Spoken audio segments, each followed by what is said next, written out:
మనం ప్రభు యొక్క బలలో పాలు పంపులు పొందక ముందు కొద్ది సమయం దేవుని వాక్యాన్ని మనం ధ్యానం చేద్దాం.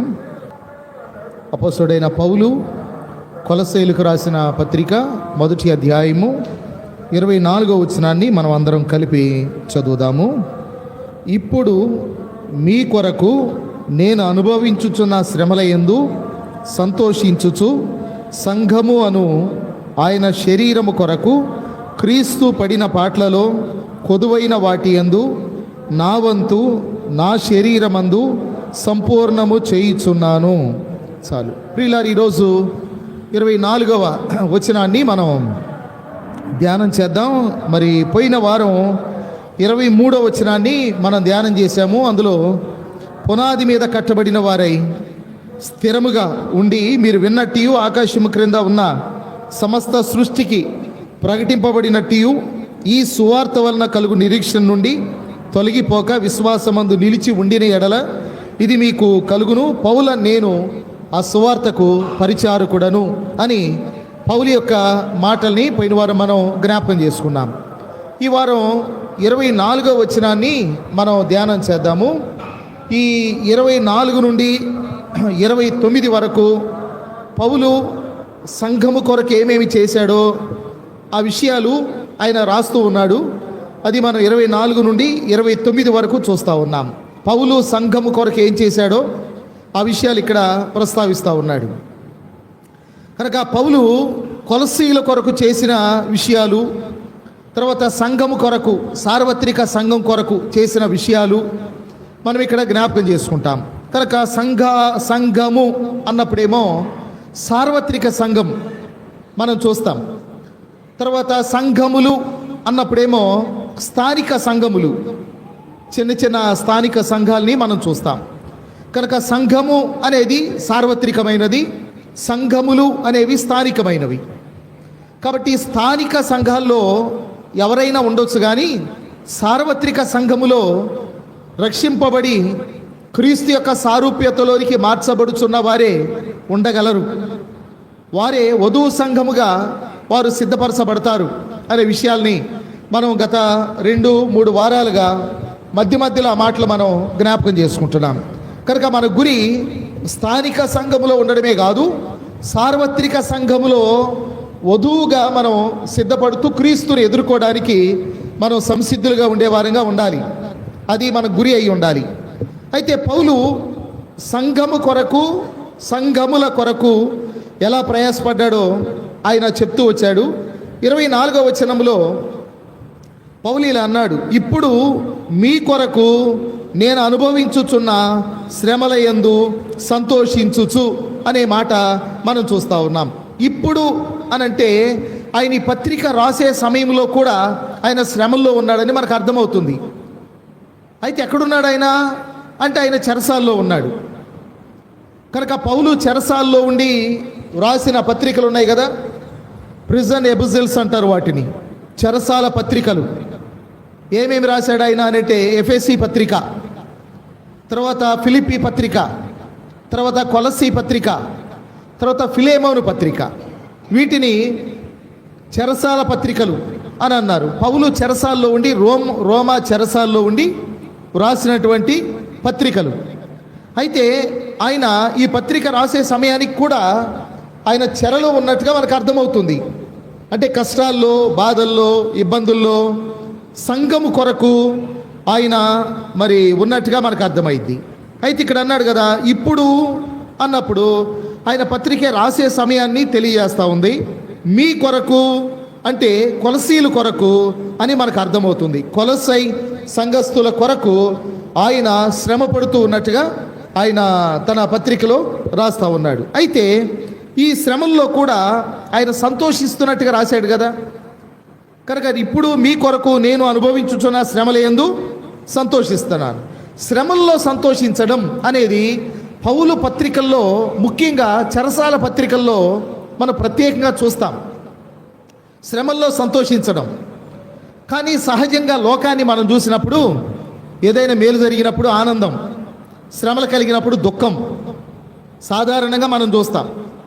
కానీ పౌలు తన పత్రికల్లో ఆయన ఏమి కలిగి ఉన్నాడో మనం ఏమి కలిగి ఉండాలని రాస్తున్నాడో చూస్తే ముఖ్యంగా శ్రమల్లో ఆనందించే వారంగా, సంతోషించే వారంగా మనం ఉండాలని ఆయన ఉంటూ ఆ పత్రికలు రాయడం అనేది మనం చూస్తాం. చెరసాల పత్రికల్లో మనం అదే గమనిస్తాం.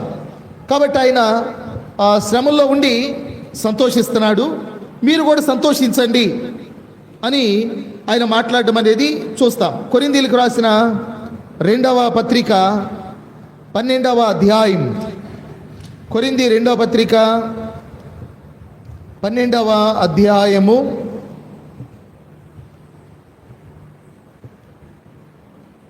10వ వచనములో, నేనెప్పుడు బలహీనుడనో అప్పుడే బలవంతుడను, గనుక క్రీస్తు నిమిత్తము నాకు కలిగిన బలహీనతల్లోనూ, నిందలలోనూ, ఇబ్బందులలోనూ, హింసలలోనూ, ఉపద్రవములలోనూ నేను సంతోషించుచున్నాను. ఉపద్రవములు, హింసలు, నిందలు, వీటిలో నేను సంతోషించుచున్నాను అని అంటున్నాడు. మాత్రమే కాదు, మీరు కూడా సంతోషించండి అని అన్నాడు కదా. ఫిలిప్పీ పత్రిక 4:4 ఏమన్నాడు? ఆనందించండి, మరలా చెప్పుదును, మీరు ఆనందించండి అని అన్నాడు. మీ సహనము సకల జనులకు తెలియబడనీయుడి అని అన్నాడు. నేను సంతోషిస్తున్నా, మీరు కూడా సంతోషించండి అని అన్నాడు. తన చెరసాల పత్రికల్లో అధికంగా ఆయన అనేక సార్లు ఆ మాటలో రాయడం అనేది మనం చూస్తూ ఉన్నాం. అయితే ఇప్పుడు సాధారణంగా మనిషి అన్నాక బాధ కలిగినప్పుడు దుఃఖపడడం, తర్వాత మేలు కలిగినప్పుడు సంతోషించడం, ఇది మనిషి యొక్క నైజం. కానీ బాధ కలిగినా సరే నవ్వుతా ఉన్నారనుకోండి, ఆ వ్యక్తిని మనం ఏమనుకోవాలి? సాధారణంగా ఏమనుకుంటారు? ఇప్పుడు చేతికి గాయమైంది, రక్తం కారుతుంది, ఆడవట్లేదు, నవ్వుతున్నాడు ఆ మనిషి, ఏమనుకుంటారు ఆ వ్యక్తిని? పిచ్చోడు అనుకుంటారు కదా సాధారణంగా లోకం. అయితే దేవుని నిమిత్తం గాయాలు పొందారు, వారు కూడా సంతోషిస్తున్నారు. పౌలు, శీల వారు దెబ్బలు తిన్నారు, బెత్తాలతో కొట్టబడ్డారు, ఫిలిప్పీ చెరసాల్లో ఉన్నారు. కానీ వాళ్ళు ఏడవట్లేదు, దానికి బదులుగా పాటలు పాడుతూ ఉన్నారు. మీలో ఎవరికైనా సంతోషం కలిగినా వాడు పాటలు పాడవలేను అన్నట్టుగా పాటలు పాడుతూ ఉన్నారు వాళ్ళు. మరి వాళ్ళని ఏమనుకోవాలి? వాళ్ళు పిచ్చోళ్ళు కాదు, వాళ్ళ సంతోషానికి కారణం ఉంది. పౌలు సంతోషించమని చెప్పిన శ్రమల్లో వారు సంతోషించడము వెనుక బలమైన కారణాలు ఉన్నాయి. వాటిని నేను మీకు జ్ఞాపకం చేస్తాను. కనుక పౌలు సంతోషించడానికి ముఖ్యమైనటువంటి 3 కారణాలు ఉన్నాయి. అందులో ఒకటి, పౌలు శ్రమలు పడుతుంది ఆయన అన్యాయంగానో అక్రమంగానో నేరం చేసి కాదు కదా. బైబిల్లో పేతురు రాసిన పత్రికలు అన్నాడు కదా, ఎవడైనాను తప్పిదమ్మనకు దెబ్బలు తిని సహించిన ఎడల ఏం ప్రయోజనం? మేలు చేసి కీడు అనుభవించుదాము, దానివల్ల ప్రయోజనం ఉంది. కనుక మోసగాడిగానో, అబద్ధికుడుగానో, దొంగగానో పట్టబడి దెబ్బలు తిని శిక్షణ అనుభవిస్తూ సంతోషించడం వల్ల ప్రయోజనం లేదు. కానీ పౌలు సంతోషించడం వెనుక ముఖ్యమైన 3 కారణాలు ఉన్నాయి. అందులో ఒకటి, సంఘము కొరకు ఆయన మరి శ్రమలు పడుతూ, ఆయన బాధలు పడుతూ ఉన్నట్టుగా మనం చూస్తాము. అదే కొలసీ పత్రిక 1:24 ఆయన అన్నాడు కదా, ఇప్పుడు మీ కొరకు నేను అనుభవించుచున్న శ్రమల యందు సంతోషించుచు అనే మాట మనం చూస్తాం. మీ కొరకు నేను అనుభవించుచున్న శ్రమల యందు సంతోషిస్తున్నాను. కాబట్టి సంఘము కొరకు పౌలు శ్రమలు పడుతున్నాడు అనేది ఆయన సంతోషానికి కారణం. కనుక సంఘము కొరకు పడే శ్రమల్లో ఆనందం ఉంది అనేది పౌలు మనకు జ్ఞాపకం చేస్తూ ఉన్నాడు.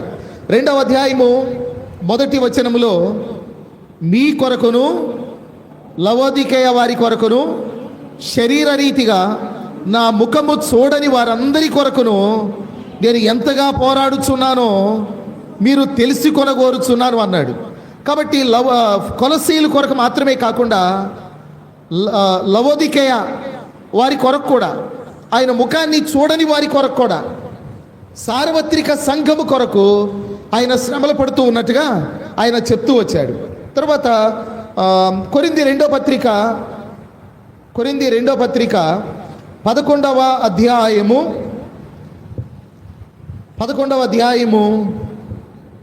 23 నుండి, వారు క్రీస్తు పరిచారకుల వెర్రివాని వలె మాట్లాడుచున్నాను, నేనును మరి ఎక్కువగా క్రీస్తు పరిచారకుడను, మరి విశేషముగా ప్రయాసపడితిని సంఘం కోసం, మరి అనేక పర్యాయములు చెరసాల్లో ఉంటిని, ఇది కూడా సంఘం కోసమే, అపరిమితముగా దెబ్బలు తింటిని, అనేక మార్లు ప్రాణాపాయములో ఉంటిని, యూదుల చేత 5 మార్లు 1 తక్కువ 40 దెబ్బలు తింటిని, 3 మారు బెత్తములతో కొట్టబడి తిని, ఒకసారి రాళ్లతో కొట్టబడి తిని, 3 మారు ఓడ పగిలి శ్రమపడి తిని, ఒక రాత్రింబగళ్ళు సముద్రములో గడిపి తిని, అనేక పర్యాయములు ప్రయాణముల్లోనూ, నదుల వలనైన ఆపదల్లోనూ, దొంగల వలనైన ఆపదల్లోనూ, నా స్వజనుల వలనైన ఆపదల్లోనూ, అన్యజనుల వలనైన ఆపదల్లోనూ, పట్టణములో ఆపదల్లోనూ, అరణ్యములో ఆపదల్లోనూ, సముద్రములో ఆపదల్లోనూ, కపట సహోదరుల వలన ఆపదల్లోనూ ఉంటిని. ప్రయాసముతోనూ కష్టముతోనూ, తరచుగా జాగరణములతోనూ, ఆకలి దప్పులతోనూ, తరచుగా ఉపవాసముతోనూ, చలితోనూ, దిగంబరత్వంతోనూ ఉంటిని. ఇంకనూ చెప్పవలసినవి అనేకములున్నవి అని అన్నాడు. ఇవన్నీ దేని కొరకు, ఎవరి కొరకు? సాధారణంగా మనం పడే కష్టాలు వెనుక 2 కారణాలు ఉంటాయి. ఒకటి మన కొరకు, 2 మన కుటుంబం కొరకు. ఒక మనిషి తన కొరకు తాను ఎంతో కష్టపడతాడు. రాత్రి పగళ్ళు నిద్రాహారాలు మానేసి డబ్బులు సంపాదించేటువంటి వారిని మనం చూస్తాం, ప్రయాసపడేవారిని. ఎవరి కోసం? వారి కొరకు, వారి అక్కడి కోసం. రెండోది వారి కుటుంబం కోసం, వారి పిల్లల భవిష్యత్తు కోసం. ఏ కష్టమైనా పడతారు. ఇప్పుడు డ్యూటీలు చేసేవాళ్ళు ఓటీలు కూడా చేస్తూ ఉంటారు, ఓవర్ టైం డ్యూటీలు. తర్వాత డబుల్ పనులు కూడా చేస్తారు. 2-3 రకాల పనులు చేసేవాళ్ళు ఉంటారు. ఒక ఆయన పగలు ఉద్యోగానికి వెళ్ళి సాయంకాలం గోంగూర అమ్మేవాడు. ఆయన కోసం, ఆయన కుటుంబం కోసం. కనుక అనేక రకాల ప్రయాసలు. ఇటు ఈ పనే కాకుండా ఇంకొక పని కూడా అదనంగా ఇంకొంచెం సంపాదించడానికి, కుటుంబం ఇంకొంచెం మెరుగుగా ఉండడానికి తప్పులేదు. కానీ సంఘం కోసం ఏమన్నా ప్రయాసపడుతున్నావా నీవు?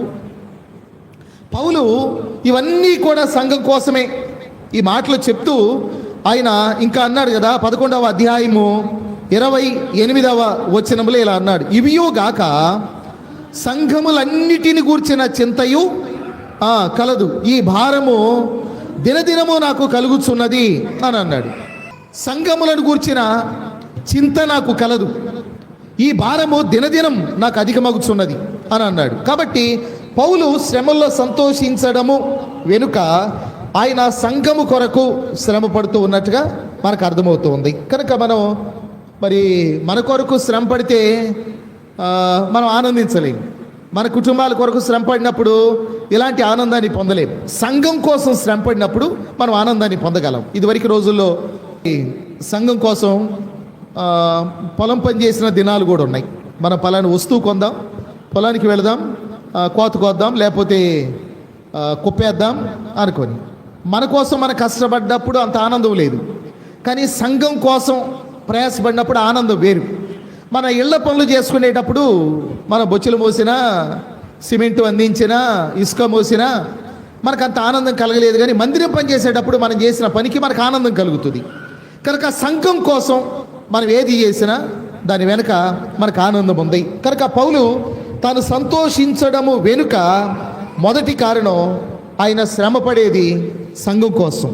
రెండవది ఆయన శ్రమపడేది క్రీస్తు కొరకు. ఇక్కడ మొదటి అధ్యాయం 24వ వచనములో ఇలా అన్నాడు కదా, ఇప్పుడు మీ కొరకు నేను అనుభవించుచున్న శ్రమల యందు సంతోషించుచు సంఘము అను ఆయన శరీరము కొరకు అని అన్నాడు. సంఘము అనేది ఆయన శరీరం. అంటే సంఘం కోసం ప్రయాసపడుతున్నారంటే క్రీస్తు కోసం కూడా ప్రయాసపడుతున్నామని అర్థం.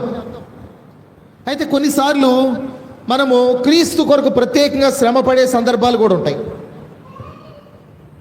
అవి ఎలాంటి సందర్భాలు అని అంటే, లంచం ఇస్తే ఉద్యోగం వచ్చింది, కానీ ప్రభు కోసం ఉద్యోగాన్నైనా పోగొట్టుకున్నాం కానీ లంచం ఇవ్వడానికి ఇష్టపడలేదు. అది ప్రభు కోసం ప్రత్యేకంగా. మనం మారు మనసు పొందకపోతే మాటకు మాట, దెబ్బకు దెబ్బ, కంటికి కన్ను, పంటికి పన్ను. కానీ ప్రభుని నమ్ముకున్నాం. చేయగలిగి ఉండి కూడా చేతగారి వారిలాగా ఉండగలుగుతున్నాం. కొన్నిసార్లు మాట్లాడగలిగి కూడా నోరు మూసుకొని ఉంటున్నాం. దెబ్బకు దెబ్బ కొట్టగలిగి ఉండి కూడా మౌనంగా ఉండగలుగుతున్నాం, భరించగలుగుతున్నాం. దేని కొరకు? క్రీస్తు కొరకు. పౌలకప్పుడు హింసకుడు, దోషకుడు, హింసకుడు, హానికరుడు. ఆయనే అన్నాడు కదా, నేను పూర్వం దోషకుడను, హింసకుడను, హానికరుడను అని అన్నాడు. ఆయన మారు మనసు పొందాడు. ఆయన దూషింపబడుతున్నాడు, బదులు దూషించట్లేదు. హింసింపబడుతున్నాడు, బదులు హింసించట్లేదు. శ్రమ పెట్టబడుతున్నాడు, శ్రమ పెట్టడం లేదు కదా. కాబట్టి ఈ విషయాలు మనం చూసినప్పుడు మారు మనసు పొందాక క్రీస్తు కొరకు మనం శ్రమలు భరిస్తూ ఉండగా మనకు ఆనందం కలుగుతుంది. కనుకనే బైబిల్లో అపోస్తుల కార్యములు 5వ అధ్యాయము, అపోస్తుల కార్యములు 5వ అధ్యాయము 41, ఆ నామము కొరకు అవమానము పొందుటకు పాత్రులని ఎంచబడినందున వారు సంతోషించుచు మహాసభ ఎదుట నుండి వెళ్ళిపోయాను. ఆ నామము కొరకు అవమానం పొందుటకు పాత్రులని ఎంచబడినందున వారు సంతోషించుచు మహాసభ ఎదుట నుండి వెళ్ళిపోయాను. కనుక మనం ఆయన నామం కొరకు భరిస్తూ ఉన్నాం. నేను ఒక చిన్న వీడియో చూశాను. చర్చిలో ఓ పాస్టర్ గారిని ఒక అతను బాగా తటపటాయిస్తూ ఉన్నాడు. వచ్చి వాదన పెట్టుకుంటున్నాడు ఎదురుగా. అంటే చర్చి అయిపోయిన తర్వాతే ఎటోళ్ళకి వెళ్ళిపోతూ ఉన్నారు. అతను వచ్చి ఎదురుగా, అతనేమో సన్నగా ఉన్నాడు. పాస్టర్ గారితో వాదన పెట్టుకుంటున్నాడు. ఆయన అటు ఇటు వెళ్ళనివ్వట్లేదు, తటపటాయిస్తూ ఉన్నాడు. సరే, చాలాసేపు జరిగింది, అయిపోయింది. అయితే వదిలిపెట్టలే అంతటితో. ఆయన తప్పించుకొని బయటికి వెళ్తే బయటికి కూడా వెళ్ళాడు. బయటికి వెళ్ళిన తర్వాత కొద్ది దూరం పోయిన తర్వాత చూసి ప్యాట్ ఒకటి దెబ్బ కొట్టాడు. వీడియోలోనే దెబ్బకు పడిపోయాడు వాడు, ఒక్క దెబ్బకి. మరి అంతసేపు ఎందుకని ఆయన తటపటాయిస్తుంది? మందిరంలో అది దేవునికి అవమానం కలుగుతుందేమోనని, అది ఎందుకులే పానీలే అని, వాడే పోతాడులే అనుకొని, అది ఎంతసేపుడికి పోడే నా రెండు నాకు అంటుందంట ఈ పెప్పుడు కూడా. అట్లా అడుగు పడింది. 2 కాదు, 1 పడింది. ఒక దెబ్బకే పడిపోయాడు. అంటే దేవుని సేవకులు చేతగాక భరిస్తున్నారు అనుకోకూడదు.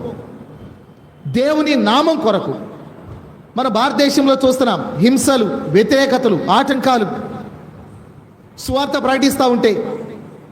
అయితే దేవుని సేవకులు చేతగాక, వారు తిరిగి కొట్టలేక, లేకపోతే దూషించలేక కాదు. ఆ నామం కొరకు అవమానం పొందుటకు వారు పాత్రులని ఎంచినందున మనం సహించవలసిన సందర్భాలు ఉంటాయి, భరించవలసిన సందర్భాలు ఉంటాయి. దేని కొరకు అంటే క్రీస్తు నిమిత్తం. కనుక క్రీస్తు కొరకు, క్రీస్తు నిమిత్తం. ఫిలిప్పీ పత్రిక 3:7 మనం చూస్తాం కదా. ఫిలిప్పీలకు రాసిన పత్రిక 3వ అధ్యాయము 7వ వచనంలో, అయినను ఏవేవి నాకు లాభకరములై ఉండెనో వాటిని క్రీస్తు నిమిత్తము నష్టముగా ఎంచుకొంటిని అన్నాడు. క్రీస్తు నిమిత్తం శ్రమ పడడంలో, నష్టంగా ఎంచుకోవడంలో పౌలు యొక్క ఆనందాన్ని మనం చూస్తూ ఉన్నాం. కొరింథీ 2వ పత్రిక 12వ అధ్యాయం, కొరింథీ 2వ పత్రిక 12వ అధ్యాయము, ఇందాక మనం చూసిన 10వ వచనంలో మనం అందులో కూడా చూసాం కదా, ఇందాక మనం చదివాం కదా.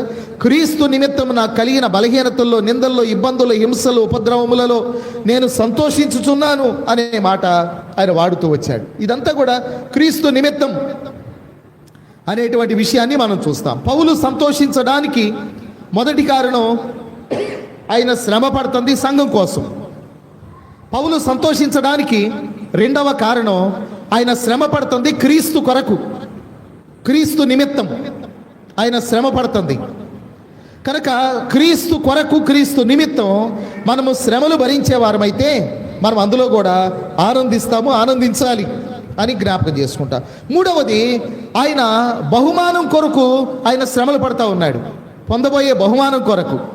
పౌలు కొలసీ పత్రికలో ఇలా రాశాడు కదా, 3వ అధ్యాయం 1వ వచనంలో 3:1 ఇలా అన్నాడు, మీరు క్రీస్తుతో కూడా లేపబడిన వారైతే పైనున్న వాటిని వెదకండి అన్నాడు. మీరు క్రీస్తుతో కూడా లేపబడితే పైనున్న వాటిని వెదకండి. ఈ భూమి మీద శ్రమల్లో, నిందల్లో, హింసల్లో, కష్టాల్లో మన దృష్టి పైనున్న వాటి మీద ఉండాలి. అక్కడ క్రీస్తు ఉన్నాడు.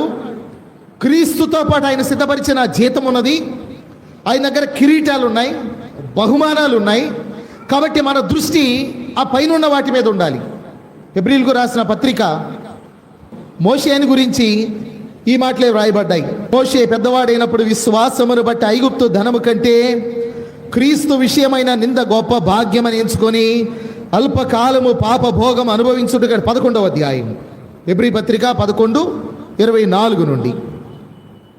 మోషే పెద్దవాడైనప్పుడు విశ్వాసమును బట్టి ఐగుప్తు ధనము కంటే క్రీస్తు విషయమైన నింద గొప్ప భాగ్యమని ఎంచుకొని అల్పకాలం పాప భోగం అనుభవించుట కంటే దేవుని ప్రజలతో శ్రమ అనుభవించుట మేలని యోచించి ఫరో కుమార్తె యొక్క కుమారుడు అనిపించుకొనుటకు ఒప్పుకొనలేదు. ఏలయనగా అతడు ప్రతిఫలముగా కలగబోవు బహుమానమందు దృష్టి ఉంచెను. ప్రతిఫలంగా కలగబోయే బహుమానం మీద దృష్టి. దాని కొరకు శ్రమ, కష్టము, నింద, బాధ వారు భూమి మీద ఉండగా ఎందుకు భరించారు అంటే ప్రతిఫలముగా కలగబోవు బహుమానమందు వారు దృష్టిని నిలిపారు. ప్రభువైన యేసుక్రీస్తు వారు ఇలా చెప్పారు. మత్తయి సువార్త 5వ అధ్యాయం 11-12 వచనాలు.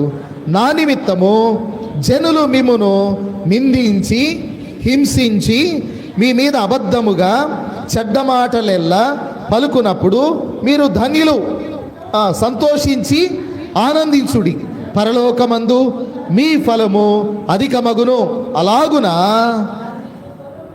వారు మీకు పూర్వమందుండిన ప్రవక్తలను హింసించారు అని అన్నాడు.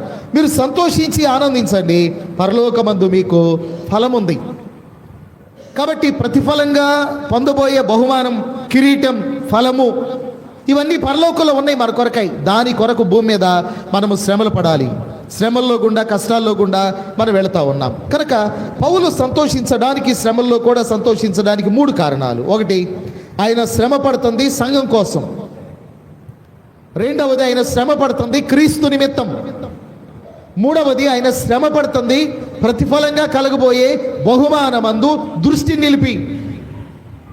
ఆయనకి బహుమానము, కిరీటాలు ఉన్నవని. అదే తిమోతి పత్రికలో ఆయన రాస్తాడు కదా. తిమోతి పత్రికలో నా విశ్వాసం కాపాడుకున్నాను, నా పరుగును కడముట్టించాను, నా కొరకు నీతి కిరీటం, జీవ కిరీటం ఉన్నది. నాకు మాత్రమే కాదు, ఆయన రాకడను అపేక్షించు వారి కొరకు కూడా, మీ కొరకు కూడా అని అన్నాడు. కాబట్టి మనం ప్రతిఫలంగా కలగబోయే బహుమానమందు దృష్టి ఉంచినప్పుడు మనం కూడా శ్రమల్లో మనం కూడా సంతోషిస్తాం. ఎందుకంటే ఈ లోకంలో శ్రమలు కొద్ది కాలమే, ఈ లోకంలో నిందలు కొద్ది కాలమే, ఈ లోకంలో అవమానాలు కొద్ది కాలమే. కానీ శాశ్వత కాలం ప్రభుతో కూడా మనం పొందబోయే ఆ బహుమానం, దాని మీద మనం దృష్టిని నిలుపుతాం. అందుకనే కొలసీ పత్రిక 1వ అధ్యాయము 24వ వచనములో పౌలు ఇప్పుడు మీ కొరకు నేను అనుభవించుచున్న శ్రమలయందు సంతోషించుచు అనే మాటలు రాస్తూ వచ్చాడు. కనుక మనం శ్రమలు కలిగినప్పుడు మనం దుఃఖపడవలసిన, బాధపడవలసిన, కృంగిపోవలసిన అవసరతే లేదు. మనం ప్రభు నిమిత్తం మనం భరిస్తూ ఉంటున్నప్పుడు, సంఘము కొరకు అనుభవిస్తూ ఉంటున్నప్పుడు, ప్రతిఫలంగా కలగబోయే బహుమానమునందు దృష్టి నిలిపి శ్రమలు పడుతున్నప్పుడు ఆ నిరీక్షణ మనల్ని సిగ్గుపరచదు కనుక మనం బాధపడాల్సిన పని లేదు అని ఇక్కడ జ్ఞాపకం చేసుకుంటున్నాం. ఆ తర్వాత ఇంక అన్నాడు కదా, సంఘము అను ఆయన శరీరము కొరకు అని అన్నాడు. సంఘము అను ఆయన శరీరము కొరకు అని అన్నాడు. అంటే సంఘము అనే దాన్ని క్రీస్తు శరీరంతో పోల్చాడు. సంఘము అంటే భౌతిక కట్టడం కాదు. కానీ కొంతమంది మందిరం కట్టి నేను సంఘం కట్టాను అంటారు. డబ్బులుంటే మందిరాలు ఎన్నైనా కట్టవచ్చు. మందిరం వేరు, సంఘం వేరు. సంఘము అంటే మనుషులు, వ్యక్తులు. అది భౌతికమైన కట్టడం కాదు. అయితే సంఘానికి కొన్ని పర్యాయ పదాలు చెప్తూ వచ్చాడు, కొన్ని పోలికలు మనం గతంలో జ్ఞాపకం చేసుకున్నాం. సంఘము క్రీస్తు శరీరంగా పోల్చబడింది. సంఘము పెండ్లి కుమార్తెగా పోల్చబడింది, సంఘము దేవుని ఇల్లుగా పోల్చబడింది, సంఘము దేవుని కుటుంబముగా పోల్చబడింది. సంఘము అంటే క్రీస్తు శరీరము, సంఘము అంటే పెండ్లి కుమార్తె వధువు, సంఘము అంటే దేవుని ఇల్లు, సంఘము అంటే కుటుంబము. సంఘము అనే దాన్ని ద్రాక్ష తోటతో పోల్చాడు. సంఘము అనేది మందతో పోల్చబడినట్టుగా, క్రీస్తు మందతో పోల్చబడినట్టుగా మనం చూస్తాం. ఈ మాత్రమే కాకుండా సంఘాన్ని దేవుని జనాంగం అని అన్నాడు కదా. సంఘము అంటే దేవుని జనాంగం. తర్వాత సంఘము నూతన యెరూషలేం అని కూడా పిలువబడింది. ఆ తర్వాత సంఘము అన్నప్పుడు రాజులైన యాజక సమూహం, దేవుని సొత్తైన జనాంగం అనేటువంటి మాటలు వాడబడ్డాయి. ఇవన్నీ సంఘానికి వాడబడినటువంటి పదాలు. అయితే ఇక్కడ పౌలు సంఘమును శరీరంతో పోలుస్తా ఉన్నాడు. అంటే క్రీస్తు వేరు, సంఘం వేరు కాదు. శరీరం వేరు, తల వేరు కాదు. క్రీస్తు శిరస్సు అయితే సంఘము శరీరం అనుకున్నప్పుడు శిరస్సు శరీరం కలిసి ఎలా ఉంటాయో క్రీస్తు సంఘము అలా కలిసి ఉంటారు. క్రీస్తు వేరు, సంఘం వేరు కాదు. సంఘము క్రీస్తులో ఒక భాగం. అందుకని సంఘానికి శ్రమ కలిగినప్పుడు ఆయన తాను శ్రమ పడినట్టుగా భావించాడు కదా. మనం అపోస్తల కార్యాలు 9వ అధ్యాయంలో చూస్తాం కదా, సౌలా సౌలా నీవేళ నన్ను హింసిస్తావు. కనుక సంఘము దేవుని పిల్లలు శ్రమ పడుతూ ఉంటున్నప్పుడు ఆయన దాన్ని తన శ్రమగా కూడా ఆయన ఎంచుకుంటాడనే విషయాన్ని మనం జ్ఞాపకం చేసుకుంటాం. అందువల్ల ప్రపంచవ్యాప్తముగా సార్వత్రిక సంఘం ఎక్కడైతే శ్రమల గుండా వెళుతుందో అక్కడ వారి శ్రమల్లో ఆయన కూడా పాలిభాగస్తుడు. ఆయన దూరంగా ఉండి మనం శ్రమలు పడతా ఉంటే ఆయన చూస్తూ ఆనందించేవాడు కాడు. వారి యావత్ బాధలో బాధ నొందెను అని యెషయా గ్రంథంలో చెప్పాడు. వారి యావత్ బాధలో బాధ నొందెను, ఆయన సన్నిధి దూత వారిని రక్షించెను అని అన్నాడు. అలాగా సంఘము అనేది క్రీస్తు యొక్క శరీరము. కనుక సంఘాన్ని బాధ పెడితే క్రీస్తు శరీరాన్ని బాధ పెట్టినట్టే. మాత్రమే కాదు, సంఘం అన్నప్పుడు దేవుని పిల్లలు అన్నప్పుడు దేవుని పిల్లలను బాధ పెట్టడం దేవుని బాధ పెట్టడమే. అయితే దేవుని పిల్లలకు సహాయం చేయడం క్రీస్తుకు సహాయం చేయటమే కదా. దాని విషయం కూడా ఆయన ఏమన్నాడు తెలుసా? నేను ఆకలి కొన్నాను, ఆహారం పెట్టారు. వస్త్రహీనుడై ఉన్నాను, వస్త్రాలు ఇచ్చారు. నేను రోగినై ఉన్నాను, పరామర్శించారు. ఆయన అన్నాడు, వారు అడిగారు, ప్రభువా ఎప్పుడు నువ్వెప్పుడు రోగివై ఉన్నావు? నువ్వెప్పుడు చెరసాల్లో ఉన్నావు? నువ్వెప్పుడు ఆకలి కొన్నావు? మేమెప్పుడు నీకు వస్త్రాలు ఇచ్చాం? ఆయన ఏమన్నాడు? ఈ చిన్నవారిలో మీరు ఒకరికి చేశారు కనుక నాకు చేసినట్టే. ఈ చిన్నవారిలో మీరు ఒకరికి చేశారు కాబట్టి నాకు చేసినట్టే. అంటే సంఘము అనబడిన దేవుని బిడ్డలకు ఒకరికొకరు సహాయపడడం అనేది అది క్రీస్తుకు సహాయపడ్డం. అందువల్ల ప్రారంభ సంఘములో వారు మందిరానికి వచ్చిన తర్వాత అయిపోయిన తర్వాత ఒకరికొకరు వందనాలు చెప్పుకొని వెళ్ళడమే కాకుండా ఒకరి సాధక బాధకాలు ఒకరితో చెప్పుకొని ఒకరి ఇబ్బందుల్లో ఒకరు సహాయపడేవారు. ఒకరి కొరకొకరు ప్రార్థన చేసేవారు. ఒకరి కొరకొకరు సపోర్ట్గా ఉండేవారు. ఒకరికి ఎవరికైనా అన్యాయం జరిగిందనుకుంటే వారి పక్షాన్ని నిలవబడేవారు. ఎందుకంటే అలాగూ దేవుని బిడ్డలకు చేయడం అనేది క్రీస్తుకు చేయడమే అనే భావనతో ఒకరినొకరు చేర్చుకునేవారు, ఇంట చేర్చుకునేవారు. వారి గృహాలు ఆతిథ్యానికి తెరవబడేవి. ఇతరులు ఎవరైనా వచ్చినప్పుడు వారికి ఆతిథ్యం ఇచ్చేవారు. కానీ ఈనాటి క్రైస్తవ గృహాల్లో ఆతిథ్యం అనేది లేదు కదా. వాస్తవంగా భక్తులు అనుకున్న దేవుని బిడ్డల యొక్క లక్షణం ఏమై ఉండాలంటే ఉదయం పూట టిఫిన్ టైంకి వచ్చారనుకోండి, ఎవరైనా మనం పరామర్శించడానికి మనం టిఫిన్ చేయటమే కాదు వారికి సహాయం చేయాలి, వారిని కూడా తినమనాలి. మనం టీ తాగే టైంలో వచ్చారనుకోండి వారికి కూడా టీ ఇవ్వాలి. భోజన టైంలో వచ్చారనుకోండి భోజనం చేద్దాం. ఫెలోషిప్ అది, సహవాసం అది. ఒకేలా ప్రభువే పంపించాడేమో. ఇది సహవాసానికి గుర్తు. ఆదిమ సంఘములో ఇలా చేశారు. అనేక మంది భక్తులు గత కాలంలో ఇలాంటి పరిచర్య చేశారు. వారు ఆతిథ్యం ఇవ్వడానికి వారి గృహాలు తెరిచారు. అలాగా కొన్ని గృహాలలో వారు సాటి విశ్వాసులకు వారు కనీసం వారు ఊరిని పలకరించడానికి వెళ్ళినప్పుడు మంచినీళ్ళు కూడా ఇవ్వని వారు ఉన్నారు. బుక్కెడు చన్నీళ్ళు ఇచ్చిన వాటి ప్రతిఫలము పోగొట్టుకోరు కదా. నేను పాస్టర్ల గురించి చెప్పట్లేదు, ఒకవేళ నా గురించి ఏమైనా చెప్తున్నానని మీరు అనుకుంటారేమో, అది కానే కాదు. నేను సాటి విశ్వాసుల గురించి చెప్తున్నాను. ప్రతి విశ్వాసి విషయంలో యేసు ప్రభుకి ఇలాంటి దృక్పథమే ఉంది. పాస్టర్ గారికి చేసి నేను ఇక చేసేసాను అనుకుంటే కాదు, సంఘములో ఉన్న తోటి విశ్వాసుల పట్ల ఇలాంటి భావన మనం కలిగి ఉన్నప్పుడే క్రీస్తుకు చేసినట్లు. ప్రతి విశ్వాసి విషయంలో ఆయన ఇలాగనే ఎంచుతాడు. వారికి చేశారు కాబట్టి నాకు చేసినట్లే అని భావిస్తాడు ఆయన. ఇలాగ మన గృహాలు ఇలాగ ఆతిథ్యం కొరకు తెరవబడిన గృహాలుగా ఉండాలి.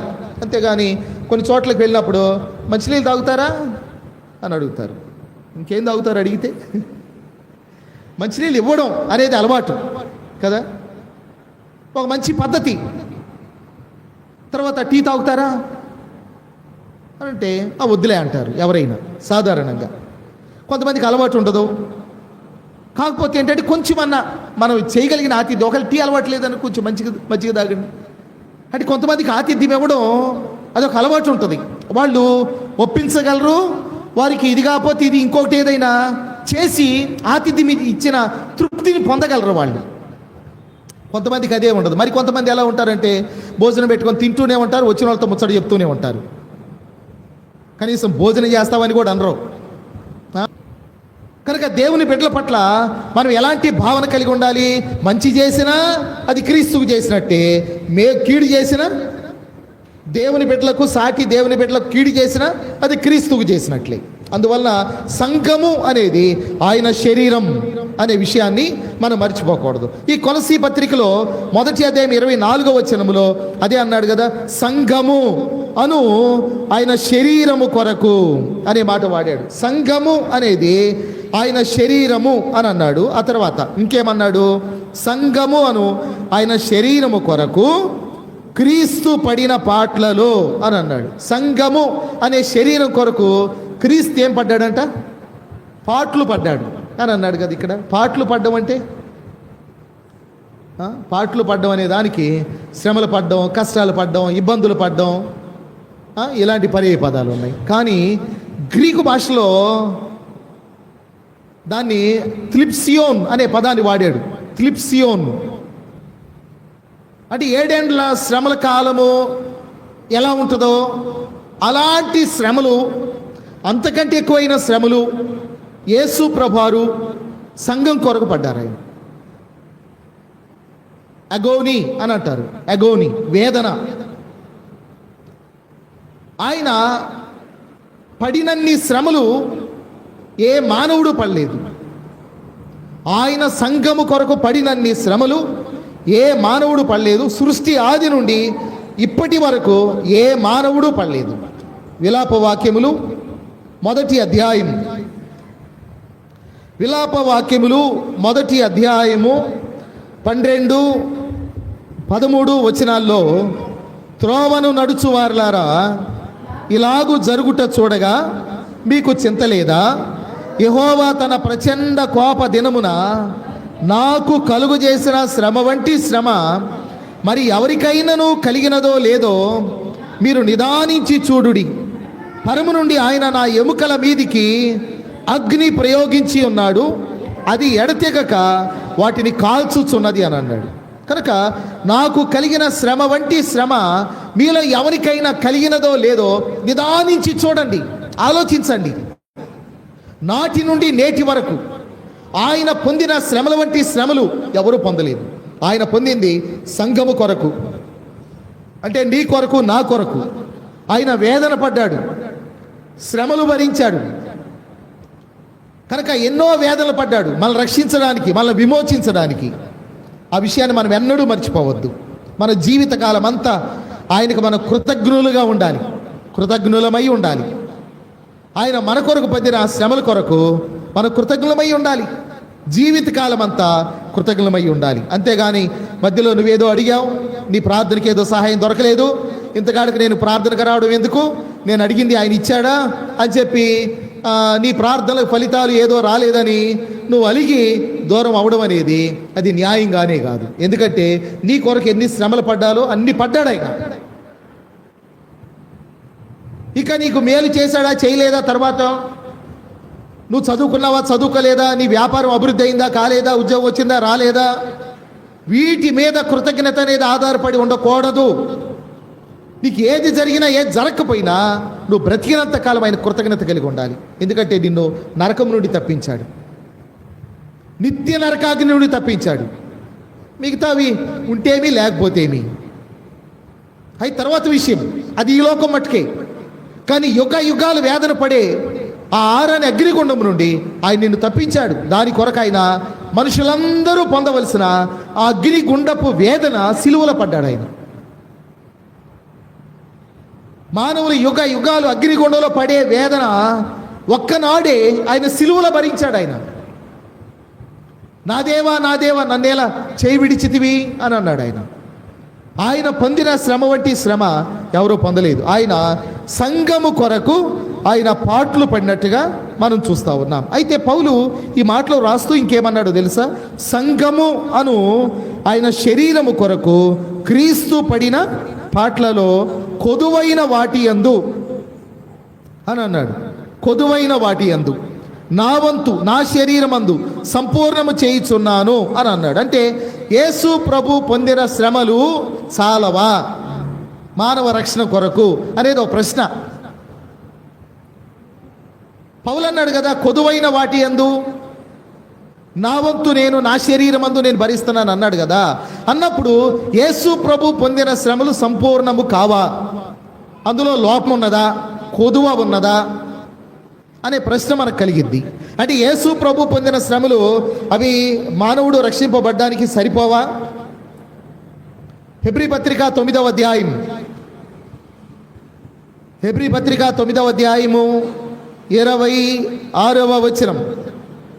అట్లైన ఎడల జగత్తు పునాది వేయబడినది మొదలుకొని ఆయన అనేక పర్యాయములు శ్రమ పడవలసి వచ్చును. అయితే ఆయన యుగముల సమాప్తి యందు తన్ను తానే బలిగా అర్పించుకొనుట వలన పాప నివారణ చేయుటకై ఒక్కసారే ప్రత్యక్షపరచబడెను అన్నాడు.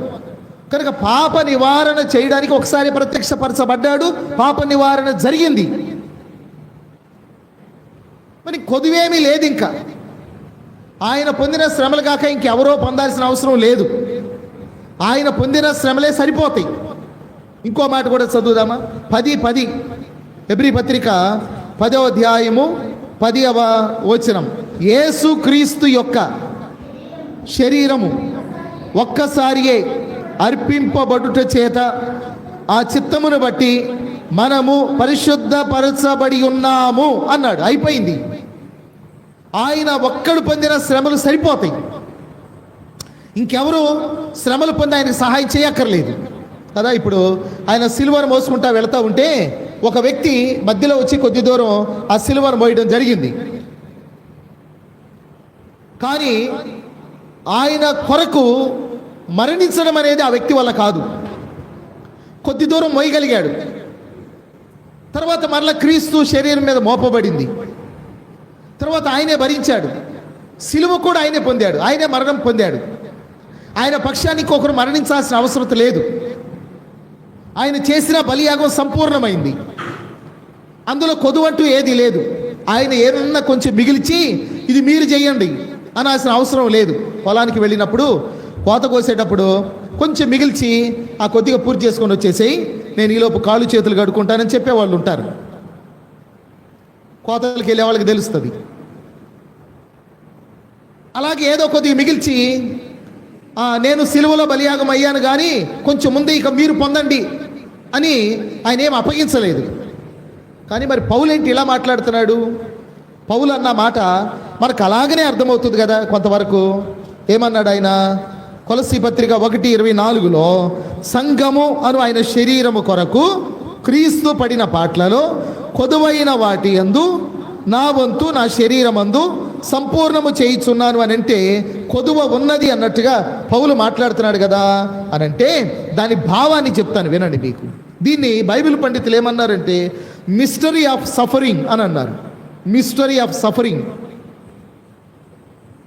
బాధల రహస్యం అని అన్నారు. ఆ వచనాన్ని మిస్టరీ ఆఫ్ సఫరింగ్ అంటే దాన్ని మనం వర్ణించలేము, దానిలోకి ఎక్కువగా వెళ్ళొద్దు అన్నట్టుగా అదొక మిస్టరీ అని అన్నారు కొంతమంది. దాని గురించి ఎక్కువ ఆలోచించమాకండి, అప్పుడు పౌలు తప్పుగా కనపడతాడు మనకి అని వాళ్ళు దాన్ని మిస్టరీ ఆఫ్ సఫరింగ్ అని అన్నారు.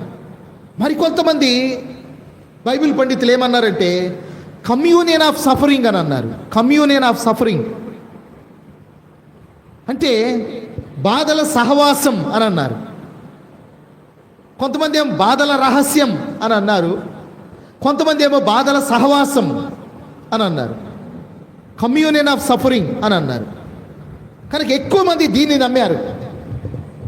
దేన్ని నమ్మారు అంటే కమ్యూనియన్ ఆఫ్ సఫరింగ్, బాధల సహవాసం అనే దాన్ని.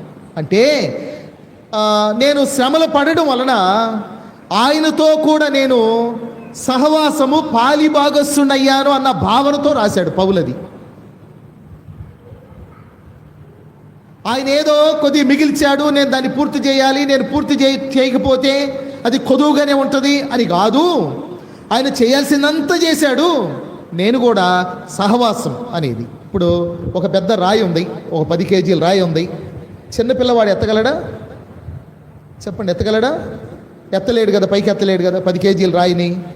కానీ ఇప్పుడు నేనున్నాను అనుకోండి, నేను 10 కేజీల రాయి ఎత్తుతున్నప్పుడు ఆ చిన్న పిల్లవాడు కూడా చేయేశాడు అనుకోండి దాని మీద, దాన్ని కమ్యూనియన్ ఆఫ్ సఫరింగ్ అన్నారు. బాధల్లో సహవాసం, క్రీస్తుతో కూడా నేను కూడా ఆ బాధలో నేను కూడా పంచుకుంటున్నాను అన్న భావన కొరకు ఆ పదం వాడబడి ఉంది. కనుక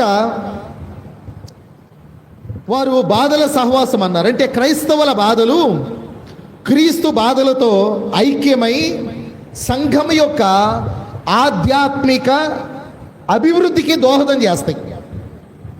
రక్షింపబడ్డానికి కాదు, సంఘం యొక్క ఆధ్యాత్మిక అభివృద్ధికి దోహదం చేస్తాయి.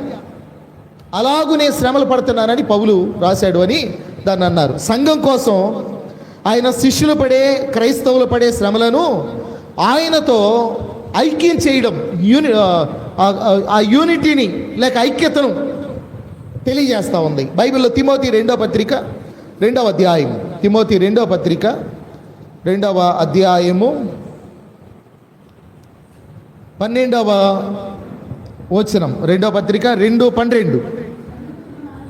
సహించిన వారమైతే మనం ఆయనతో కూడా శ్రమలు సహించామనుకోండి, మేము సహవాసంగా ఆయనతో కలిసి మేము కూడా పాలిభాగస్తులము, ఆయన శ్రమల్లో మేము కూడా వంతు కలిగి ఉన్నాము అని ఎప్పుడైతే అనుకుంటామో అప్పుడు ఆయనతో కూడా ఏలుదము. ఆయనను ఎరుగమంటే మనలను ఆయన ఎరుగనను అని అన్నాడు. కాబట్టి సహించిన వారమైతే ఆయనతో కూడా ఏలుదుము. ఇంకొక మాట చదువుదామా అర్థం అవ్వడానికి? అది రోమాపత్రిక 8వ అధ్యాయం, రోమాపత్రిక 8వ అధ్యాయము. పౌలు యొక్క భావన మనకు అర్థం కావాలి. కొలసీ పత్రిక 1:24లోనిది అని అంటే మనం ఈ వచనం కూడా చదవాలి. 8వ అధ్యాయము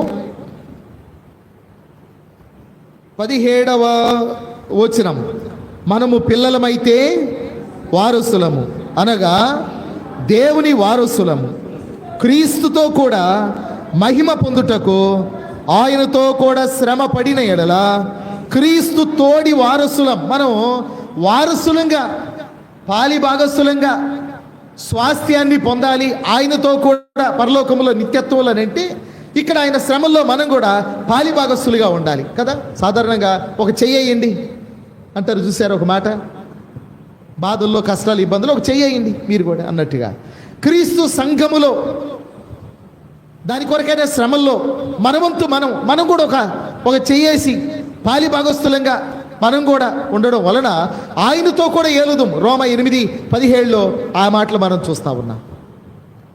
కాబట్టి ఆయనతో కూడా మనం వారసులుగా ఉండాలి అని అంటే ఇక్కడ ఆయన శ్రమల్లో మనం కూడా పాలిభాగస్తులుగా ఉండాలి. కనుక పౌలు కొదువైన వాటి యందు అనే మాట ఆయన రాయడం వెనక ఉన్న భావన ఏంటంటే, వాస్తవంగా కొదువ అని కాదు, కానీ దానిలో నేను కూడా పాలిభాగస్థుడను, ఆయనతో కూడా నేను కూడా శ్రమల్లో భాగస్థుడను అన్న భావన అక్కడ మనకు తెలియజేస్తూ ఉంది.